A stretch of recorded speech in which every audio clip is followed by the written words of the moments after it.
Ito dapat isa ng pangbuhay. Maraming pagkain. Kasi, kayang-kayang bilhin. Tigo ang pagkakulong ito. Sisiguraduhin ng muli sa dana ani at supply ng pagkain sa mababang presyo. Tayo Pilipino, kung wala tayong baon. Sinong gusto mag-Sharon? Lutin mo ako ng hiwaga ng iyong pagmamahal. Pag may Kiko, May Sharon ka. Number 51 sa balota.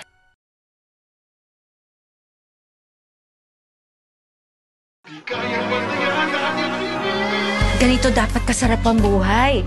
Madaming pagkain kasi kayang-kayang bilhin. Iboto natin si Kiko. Titiyakin niyang muli saganang ani at supply ng pagkain sa mababang presyo. Hindi tayo Pilipino kung wala tayong baon. Sino nang ready mag-Sharon? Halutin mo ako ng hiwaga ng iyong pagmamahal. pag may Kiko, May Sharon ka. Number 51 sa balota.